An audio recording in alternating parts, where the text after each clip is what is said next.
Hello, everyone. Welcome back to another edition of StarSound Speaks, StarSound Astrology. This is your host, Irlianna Samsara, and this is episode 105 of the broadcast, the podcast. So what we're going to do today is talk about the lunar eclipse that's coming up next week in Sagittarius, 5 degrees of Sag. What I'm feeling to do is to divide. I'm so excited because eclipses are like my most favorite subject. I always nerd out around astrology, but I totally nerd out around eclipses. It's like I could quit my day job as an astrologer and just talk about eclipses all day, you know?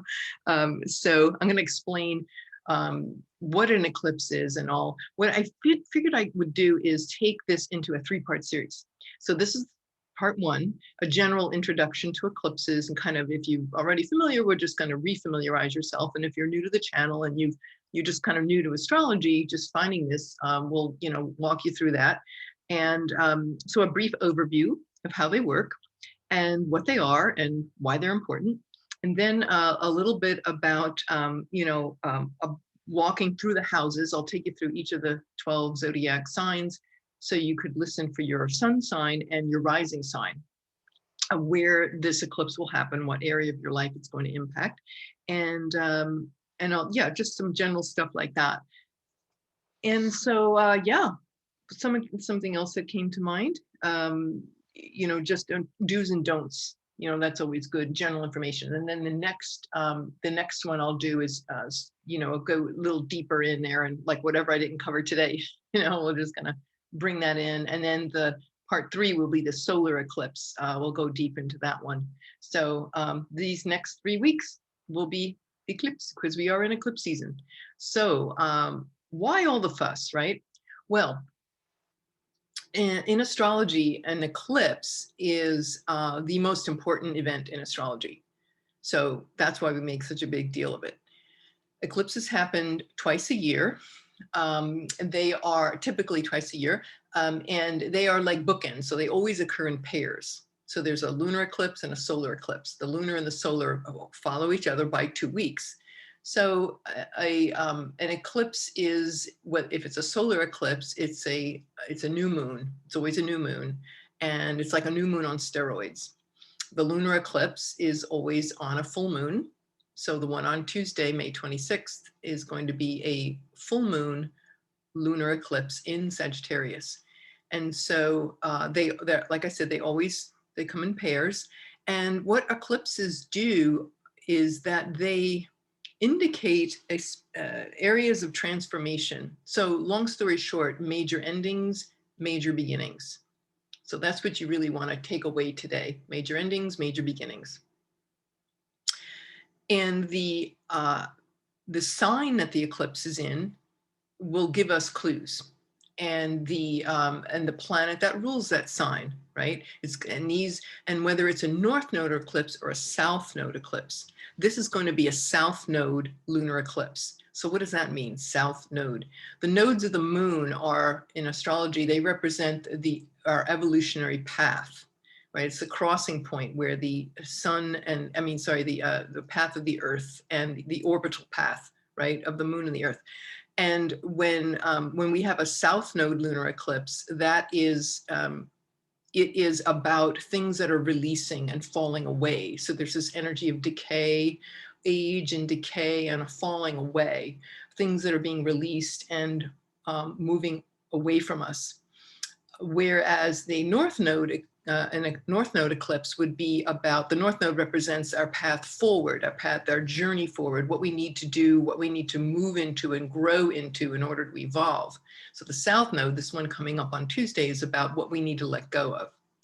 And the eclipses, as it started last May, and now this season, May, June, and at the end of the year, we'll have a lunar eclipse in November in Gemini, and then a solar eclipse in Sag. And then that will be it. Well, we have one more. Is it? Yeah, I think then I think that's it for the Gemini Sag eclipse cycle. And then we cycle into new signs next year. So we've been having eclipses last year and this year in Sagittarius and Gemini, the information axis. Then it'll cycle and go into Taurus and Scorpio. So just part of the incredible divine cosmic fabric of life, of cycles of time. It's really amazing how everything works together and in cycles. And so speaking of cycles, the last time this eclipse happened in Gemini and Sag is every 18.6 years. The eclipses will come back to the same sign it was 18.6 years ago. So if you look back in your life, and that would be around 2002, and then before that, 1983, before that, 1965, before that, half of you weren't even born yet, and even then, no, just kidding. You know, we go back in time and we can look at history and what was coming up then, the themes. And so these relating to information, right? So Gemini and Sagittarius are about information, data, facts, journalism, the news, the internet, and so all of these, you know, our belief system, what we believe to be true. You know, Sagittarius is about the truth, right? The truth that unifies us all, the great all-encompassing, you know, it's all about unity and fairness, justice, unity consciousness, you know, God consciousness, you could say. And so this particular eclipse is going to be indicating places about where our beliefs, our stories, right, our attitudes and our beliefs are what is being, or what we all collectively are looking at last year and this year, what we believe, what we think is true. Is what we think true really true? Or is it, have we so become inured to certain beliefs and routine beliefs, you know, especially for this lunar eclipse in Sag, it's like, what routine beliefs have we been repeating, and so unconsciously that we like take it for granted. And so this eclipse will literally eclipse them out of existence. And I say that, and that's no overstepping, that's no exaggeration, because eclipses always end things for good. And there's no going back. It's just how it is. And if you, you know, when I've done, you know, Stormy Grace interviewed me for the last eclipse cycle, and I mentioned this to, in my little slideshow then, talking about last year's eclipses. And one of the things is that, you know, I talked about some famous people, you know, just to give you an example, like for, you know, where major ending, major beginning, and your life is never the same again. Because why? These eclipses is Mother Nature's built-in way of making sure that we are evolving. So it's kind of like this like cosmic meter maid coming along going, okay, you know, like if you don't change, you're going to get a ticket. If you don't get that car out of that dang parking space. No. But there's no, it's not like you can negotiate with an eclipse. It just doesn't happen that way. So 5 degrees of Sagittarius will be this lunar eclipse. So that is definitely about, and when you think about Saturn, I'm sorry, not Saturn, I'm trying to say Sagittarius, Sag is about the truth and justice and also the elite and people in high places. I would say, and religion and spirituality and philosophy and higher wisdom, occult wisdom. All of these things are very Sag ruled. Journalism, things like that. So the lunar eclipse in Sag is asking us to re-examine our beliefs. What are we so routinely, unconsciously believing that we don't even think about it? So, you know, the moon, because it's a lunar eclipse, the moon, right? Lunar moon, it's about women, mothers, women, family. Maybe it's our beliefs, our stories and our beliefs around family. And depending where this falls in your chart, those are the areas that are going to be highlighted. But the lunar is very much an inside journey, right? And it's also, the moon in ancient astrology is about fortunes, you know, like because the moon is always changing, right? It's new, it's quarter, it's full, it's waning, it's waxing, you know, it's all like the changing path of life. So whereas the sun is the eternal principle, the eternal, unchanging cosmic principle. So you think of like the sun doesn't change. It's just is always burning, you know, it's always there. The moon though will always shift and move. So it's the part of us that is the changing part of us. And also the, you know, our fortunes, our environment, you know, where we find ourselves at home, what nurtures us, where do we feel secure and comfortable. So an eclipse is going to come along and really question that. And things are going to be placed in front of us that'll be like, hey, you know, we have to re-examine these beliefs, because whatever falls away in an eclipse season needed to. And it's all for our greater good and evolution, even though it may disrupt our comfort zone, especially with a lunar eclipse, right? You know, we like that little cozy comfort zone. But we find that this is definitely, everything that happens is definitely for our higher and greater purpose. So the eclipses are Mother Nature's way, or the divine's way, of making sure that we evolve and that we are given these opportunities, are blessed. You know, they're sacred opportunities for growth. So whatever comes our way, it's for, what was that? Oh, there's this great astrologer years ago. I used to read his columns. I think he's still around, Rob Brezhny. Oh man, he's like the best. And I think he wrote a book, and it was called "The Universe is Always Conspiring to Shower You with Blessings." So that might be a good, you know, caveat, you know, or not caveat, but I would say a good thing to bear in mind, especially during eclipse season, and especially with now Mercury is stationing to go retrograde. Now it'll be direct for this eclipse, but for the solar eclipse, it'll be retrograde. But I'll get into that in the next episodes, especially on episode 3. So the solar eclipse, Mercury is the ruler of the eclipse, is going to be retrograde. So in its domicile, you know, it's just like, whoa, you know, it's a lot. It's really a lot to unpack. But for today, we're going to just stick to the lunar. Okay, so let's see what else I have here. So the ebb and flow of life. This is, I would say too, because it's with Sag, it's what we believe. It's our spiritual beliefs. So we could be seeing an eclipse of our spiritual beliefs. And I would say too, you know, what's your story?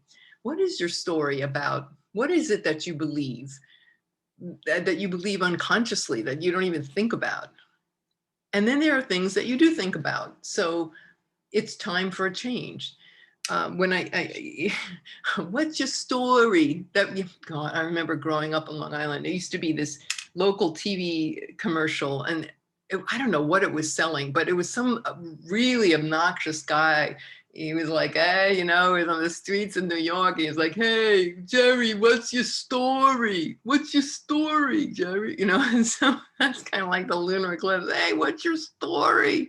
What are you going to let go of? What's in your way that you don't even realize, right? So the lunar eclipse is the Earth is in the way of in front of the moon, and it's casting a shadow on the moon. So the moon it's going to be in mostly middle to eastern Australia and over the Pacific and some of the United States on the West Coast, and then further away from the West Coast you get further east, it kind of won't be seen as much.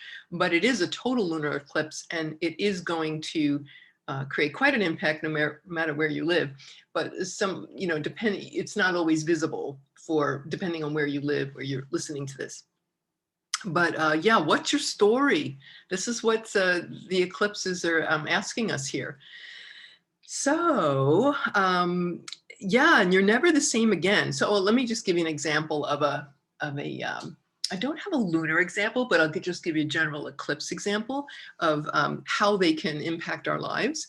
So gosh, there's so many different celebrities. I'll think of a Coco Gauff. You know that Coco Gauff, that cute little teenage girl who she beat the pants off of Venus Williams a couple of years ago in Wimbledon. She didn't win Wimbledon, but she eliminated Venus Williams.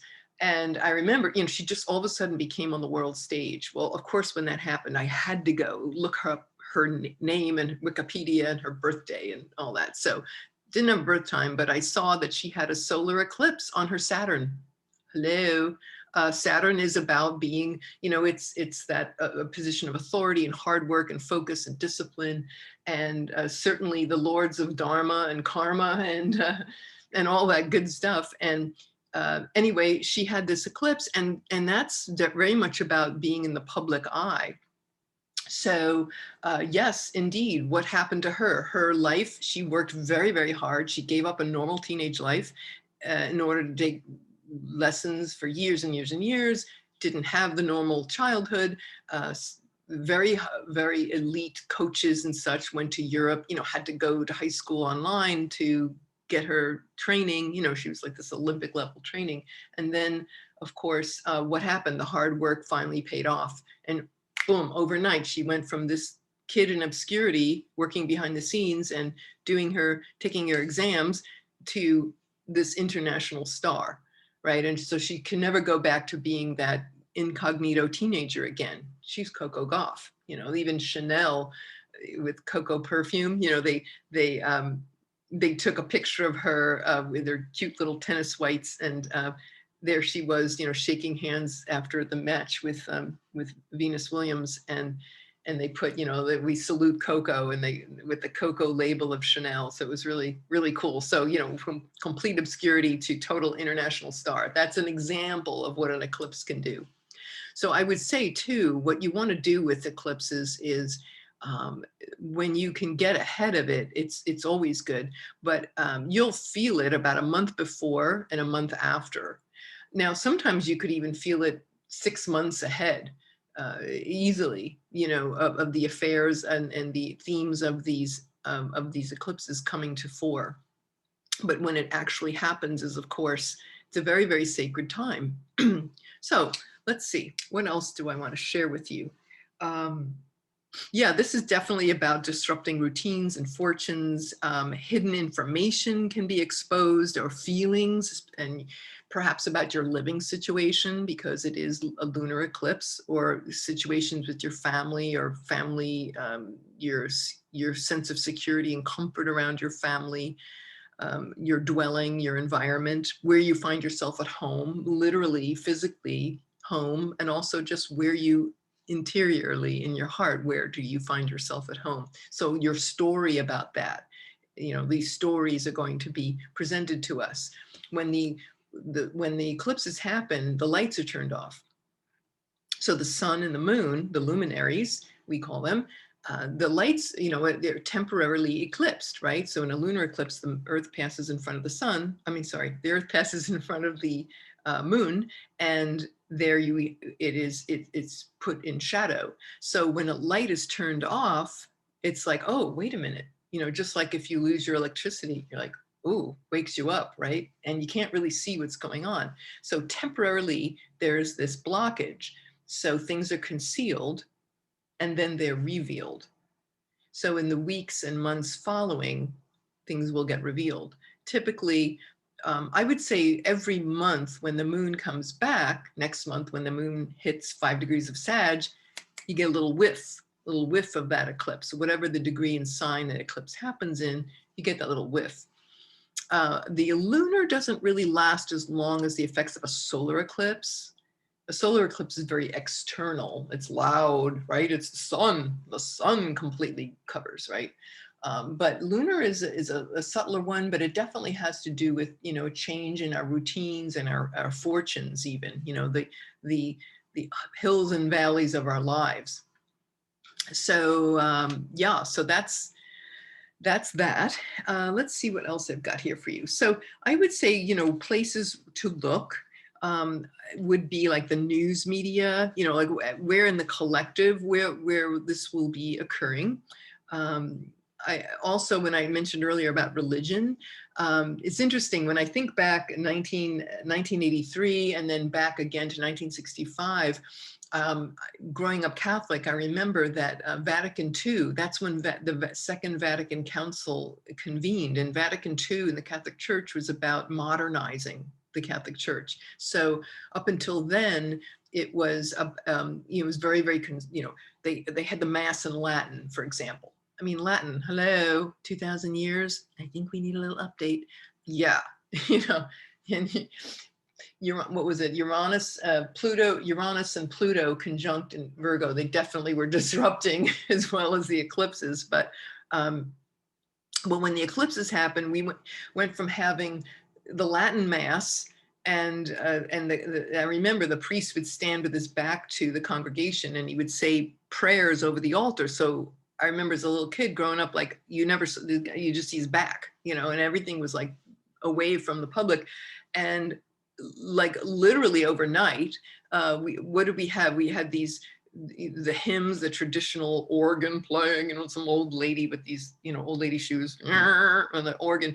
And then overnight we had what was eclipsed, all that old stuff. And so Vatican II was about kind of modernizing the church. So I still remember they brought in the folk mass. I remember it was at 10:30 in the morning on Sunday. They had all the regular traditional masses, but the 10:30 one, everybody flooded to that one. It was the folk mass. So instead of the old lady organist playing "Holy, Holy, Holy, Lord God Almighty," right? All that, traditional hymns. Well, this girl shows up in some fringe mini skirt and vest, looking like Peggy Lipton on the Mod Squad. And I know I'm dating myself. What can I've given up, right?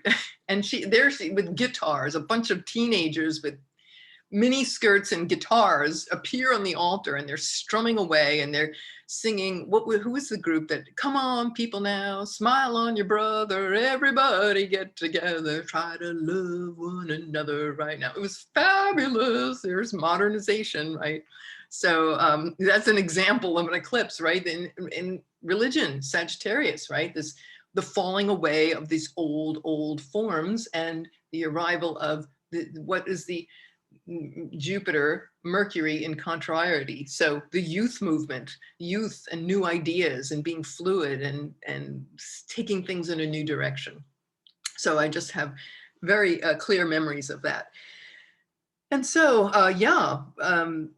news media is another place. News media, not just religion, but certainly you could see a shift in religion. And maybe there could be things happening where people feel demoralized and they don't feel connected anymore and they want a new path, whether they reform and revise what's already there in their own faith, or maybe people would just leave the faith as they did in the wake of those 1964-65 eclipses. People left the church in droves, which is really, talk about the Catholic Church, why they had the reforms. Well, people were leaving, a lot of people. And of course, the Beatles had come on the scene. And so there was that big, gigantic cultural transfer of power. And so all of these ideas and themes are coming to the fore once again. One of the things that I find interesting is that in the, 60 Minutes last Sunday, they talked about some man who was I think he was retired and had been in the military, and he was talking about the UFOs and the government now admitting, and the Navy and all this, we've seen these in the headlines recently. They're now willing to talk about these unknown phenomena. They're not calling them UFOs anymore. Now they're calling them, I think they're called UAPs, unidentified aerial phenomena, which doesn't have the same cachet. I mean, come on, Anyway, so there is this a revisiting of these things. And again, in that last eclipse cycle, we had the Gemini space mission and the astronauts, right? The heyday of that in the early mid 60s. And here we are again with Elon Musk and, the rocketry going to Mars. And I'm wondering about UFOs, because now this is it's brewing again. And can you imagine even talking about religion and aliens?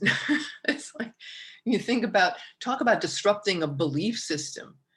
If you were brought up thinking, okay, you have your Bible and, life is like this certain way. And then let's say, somebody walking out of church and walking down the road and some spaceship lands, talk about a paradigm shift and your belief systems, right? things from unknown sources just coming in and disrupting the status quo, disrupting what we know to be reality. So we'll see what happens as the year progresses with all that information. Interesting, because that last solar eclipse in December, the solar eclipse was conjunct the galactic center of the Milky Way, which is 26 degrees Sag, and the eclipse was at 23. So it was very close. So that's definitely about information being revealed of a cosmic nature. So no surprise, there's a lot brewing. As they say in the news business, this is check back, this is a developing story. So, and I am your cosmic Walter Cronkite. No, oh, all right. Giving myself away again. I know many people going, who is Walter Cronkite? Okay, we're not going to go there. All right, so disrupts routines, fortunes, right?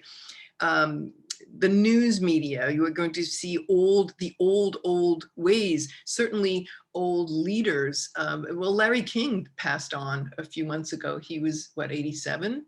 And so, you know, his man was this icon in broadcast journalism. So you're seeing the fall of solar figures of very large, you know, in either news organizations or just in the elite. Well, we had Prince Philip. Prince Philip passed. His birthday was going to be the day of the eclipse. He would have been 100. So again, this is, we see these themes happening. Let's see. I would say too, what we could see is certainly breakthroughs and endings of the education system, especially higher education, like colleges. You know, we had that college cheating scandal with Felicity Huffman and Lori Loughlin. Remember all that? And of course, with COVID, it's had a huge impact on learning. And where do we go from here? Student debt, the mind-boggling amounts of debt that are saddling the millennials and young kids coming out of college.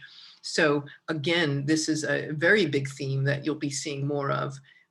Colleges, universities, the justice system, the courts, the Supreme Court. You know, they're talking about reforming the U.S. Supreme Court. So again, these are all very much Gemini Sag themes. Let's see what we have here. Trafficking too, youth trafficking, sadly, sex trafficking, all these hidden networks, things that had been revealed.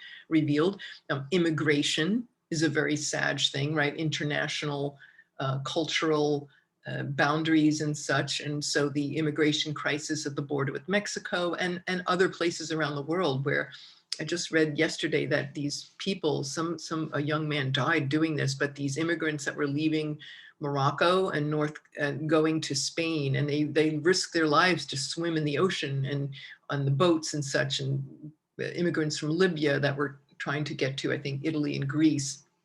So you see, this is very much in the news, and where we have the opportunities for some shifts, some profound shifts and breakthroughs. So let's see. I think too the interesting thing about this particular eclipse. Let me just pull that screen up here so I can look at that. Is what we have is the Jupiter is in a square. It's squaring the sun and the moon. Jupiter's in a square, so Jupiter in Pisces. So again, it's very much about being challenging, I would say, the status quo of things and the dissolution of beliefs, or feeling. There could be a feeling beliefs being demoralized around their people's faith. It could be as new information comes on board, and also the Mercury is squaring Neptune, and it is squaring Neptune, especially from now strongly through early June. It's going to be for quite a while. I think it's going to be into early July. So that's like 6 weeks. Is that 6 weeks? Yeah, good 6 weeks. That Mercury, because Mercury's going to stop and go retrograde and then swing back again, it's going to spend a long time in that square. So that is adding to this whole story, right, about disillusionment. When you think about Neptune, it's things that are unclear or foggy or uncertain. There could be some escapism, some hiding out, some maybe secrets. Neptune rules the pharmaceutical industry, so and Mercury being news and information and facts. So maybe the truth and facts are kind of obscured around things. Mercury is also in medical astrology, it rules the lungs. So I'm thinking of COVID and vaccinations because that's very much a Neptunian thing. And so that Mercury-Neptune square, we could be seeing a reversal, like a reversal of fortune or a reversal of how we perceive the COVID, the vaccination campaigning and such, and the various points of view on this. So we could be seeing some changes and some shifts there, because the first vaccines were given in the eclipse window in December. The first one was given in Great Britain, and the first American vaccine was delivered right on the day of the solar eclipse. Yeah. Oh, that's big. That's intense. So talk about the day of the solar eclipse where the sun is completely in the dark, right? And then comes out. So there's this whole thing about what's hidden. What's that blind spot regarding the truth, right? Sag. What's the blind spot regarding truth? What's not being said that is going to eventually come out? So we could be seeing a reversal of the narrative around, say, COVID and vaccination and the points of view, the attitudes of people about that. We could also be seeing hope and confidence, and where people find confidence or where faith might be taken away. And then there's an opportunity for faith to be restored in another fashion. So there's all these potentials and possibilities. Neptune is a very mystical planet. So you think about the cosmic transcendent experience that, say, like an ayahuasca shaman or deep mystical union, maybe living in an ashram or climbing the Himalayas and having this outrageous transcendent experience with the divine, or in a monastery, or it's just some very deeply contemplative mystical union that transcends all boundaries, where we shed our ego and our sense of identity and we like meld into the great oneness, of all, the one, that's very much a Neptune theme. Again, things that can be lending that theme could be lending itself very easily to this particular eclipse cycle. Okay, I think I'll just wrap this up for today by saying some do's and don'ts, and then just walking through the houses. So the do's and don'ts, of course, with any eclipse, you look and see where it is. If you don't know astrology, you're new to that, you can go to astro-seek.com or astro.com, and you can pull up a free birth chart there. And it will, when you plug in your birth time, it'll show you your rising sign, sun and rising sign. And you want to look and see where 5 degrees of Sagittarius is in your chart, because that's the area of your life where you're going to have an impact, where it's going to really speak to you. And especially if you have planets, if you are a Sag, Gemini, Virgo, or Pisces, because these are mutable signs, that's where you're definitely going to be very strongly affected, because it's either going to be conjunct, opposing, or squaring the eclipse. So that gives it more oomph. Also, if you have planets, and particularly in around 5 degrees or maybe 2 degrees to 8 degrees of Sag, Virgo, Gemini, Pisces, you would really, really, feel it even more profoundly.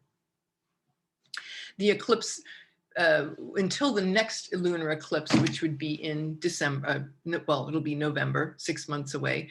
I think the effect of the eclipse will definitely last for that long period of time. So instead of a full moon lasting for, things coming to fruition in a normal month, where you feel it for a few days before, a few days after, this is for several months, right? And a solar eclipse, it's years. So if a solar eclipse, for example, is, 2.5 minutes long, the effects would be reverberating for 2.5 years. So that's always very, very, very important to know as the information and as the change rolls out over time. That's why it's the most important event in astrology, because it's got long legs, and that's why we pay a lot of attention to them. All right, so I would say the doing the inner work, and don'ts in any, whether it's lunar or solar, this is not the time to be making hasty decisions. I always say it's like being in spin cycle on a washing machine. So things that get very amplified, especially with a full moon, it's really intense. It's a fire sign, right? Sagittarius, mutable fire. And so you just have to, we do our best to remain calm, doing yoga and pranayama and breathing and being very grounded and focused. It would be ideally, prayer, meditation during the time of the eclipse. Use it as a sacred opportunity to really look within. But I would say for sure, you don't want to be making any hasty decisions. This is not the time to getting married, signing contracts, anything long and binding, because of the fact that in any eclipse, it's, things are concealed, right? So you don't bake a cake when the lights are out, right? You need to be very aware of things in order to make things happen. But when the lights are out, that's not the time to be making things happen, especially this one with Mercury about to go retrograde and being retrograde for the solar eclipse. Totally not the time. Although you could see people coming back from your past, which is always a Mercury retrograde thing. People from your past come back and visit, and you reconnect, right? Reconnect, review, renew. So I would say temporary work is okay in a Mercury retrograde, and certainly nothing that you need to have for lasting, right? So you figure when you get married, you ideally, you want that to last. So that's why it would not be a good time. Things aren't clear. So I wouldn't advise anything like that. So people doing magic, anything like that, again, the energies are very, very high and intense. And so you want to just be using it as a reflective time, not to be doing and making and creating. So that's my do's and don'ts. And so let's just walk through the houses here before we wrap this up. Let's see. So if you're an Aries or an Aries rising, this will be occurring in your 9th house. And so that's the they call that the house of God in ancient astrology. So again, it could be that your belief systems around spirituality and religion are called into question, or you feel this change, kind of like a sea change, something coming deep from within you that is shifting your relationship to God, the divine, what have you.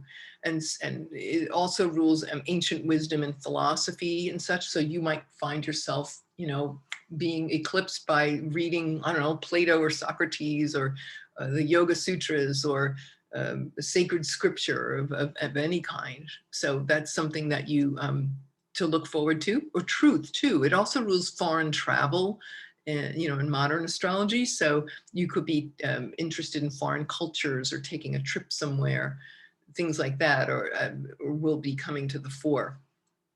All right, Taurus, this is going to be Taurus Sun and Taurus Rising. This is going to be happening in your 8th house. So that's one of the money houses. So this is where you get to reinvent your stories and rewrite your stories around money and security, and maybe the fear of losing it or hanging on.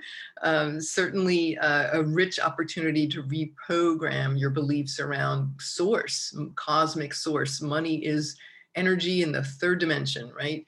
So money and valuables, other people's money, especially investors, wills, estates, trusts, annuities, things of that nature. So this is the area that's really speaking out to regenerate, resurrect one's true nature, and getting rid of fear and shedding and being eclipsed by the power of who we are and how we can source, how we can connect to source.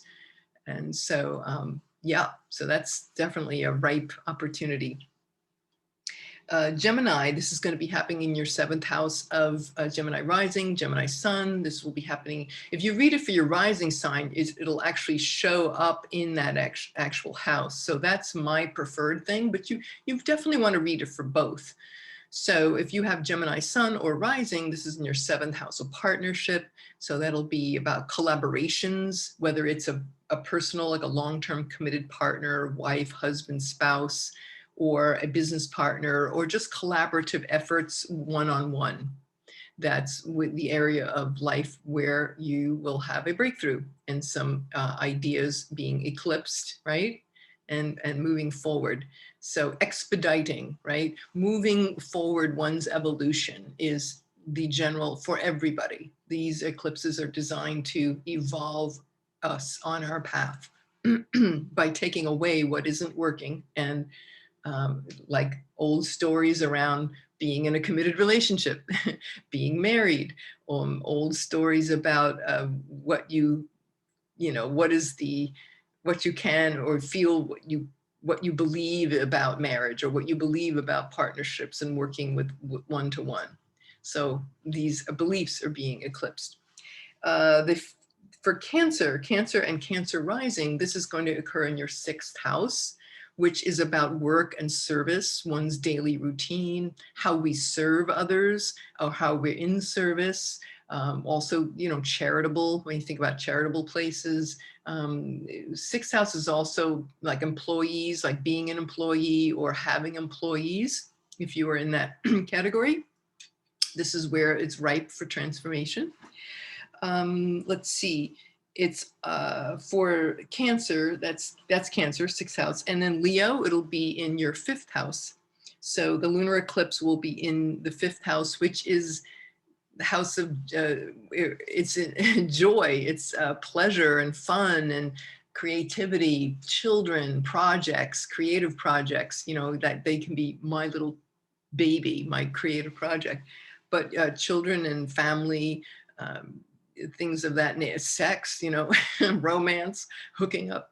That's the area that is going to be prominent for Leos and Leo risings. Let's see, for Virgo, this will be occurring in your 4th house, which is roots and home and family. So Virgo rising, closing the door in the past of old stories that have held you back about your roots and your family and your past. Your genealogy, it could be several generations back. So yeah, so that's exciting. Let's see, Libra, that will be in your 3rd house. So Libra sun or Libra rising. This eclipse is doing its magic in your 3rd house of communications, siblings, short distance travel, short trips, neighbors, cousins, in-laws, aunts and uncles. That's all very 3rd housey. And your beliefs, and it also rules elementary education, learning. The 3rd and 9th houses are about learning, teaching and learning. So there's that. Let's see, Scorpio will be in your 2nd house. So Scorpio risings. The 2nd house is about talents, one's talents and resources, personal finances, the talents, the possessions, your what you hold dear to you. So where, again, the opportunity to rewrite your story into something better. And then Sagittarius, you will have this in your 1st house. So that's your personality, your self-image, your physical body. It could be your health, and as it relates to maybe illness. I'm not saying you're going to get ill. I'm saying that these are the areas, maybe the stories you have around being sick, or the stories you have about your personality or your image and how you show up to other people. This is all the opportunity to get rewritten.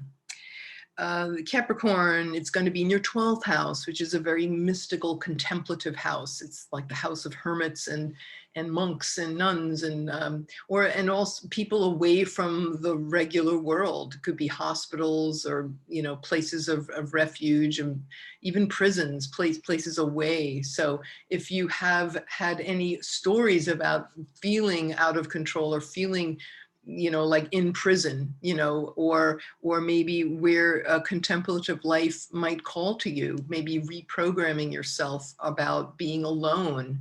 Maybe it's about finding the distinction between being alone and being lonely. Very different, right? So there's that. That's for a Capricorn rising, 12th house. And then for Aquarius, that'll be in your 11th house of friends and colleagues and contemporaries and peers. people, groups that you collaborate with, group organizations, tribes. You know, these are groups of people, let's say, all united in a common purpose. Certainly a lot about maybe, making the world a better place, being in service to humanity. Those are themes, and friendship, and one's hopes, wishes, and dreams. The people who help us get there to realize our hopes, wishes, and dreams. Maybe the stories we've had around making friends, right? Ripe for reinvention with this lunar eclipse. And then Pisces, finally. Pisces and Pisces rising is going to be in your 10th house, which is rules one's reputation, one's achievements, climbing to the top, the career house, where we are on full display, what we are bringing to the world, how we are showing up, out there in terms of our achievements and ambitions. So yeah, that's there's that. And so I hope that has helped you. Again, I'm going to come back and talk more deeply about some of these things, and I'll be meditating more and praying about, what else to be sharing. But certainly there's lots of really exciting things happening there out in the world, and a lot about information to be revealed. So yeah, hang on to your hats. Here it comes. So anyway, there's that for today. And we'll be back next time with part 2 of our eclipse, our little part 2 of 3 on the eclipse season. So I hope you are all doing very well, and I'd love to hear from you. So let me know how you are doing and what's coming up for you in your life in this eclipse season. You can always leave your comments below. Love to hear from you. Until next time, thank you so much for listening. We'll see you again soon. This is Irlianna Samsara, StarSound Speaks, StarSoundastrology.com. Thank you all for listening. Namaste.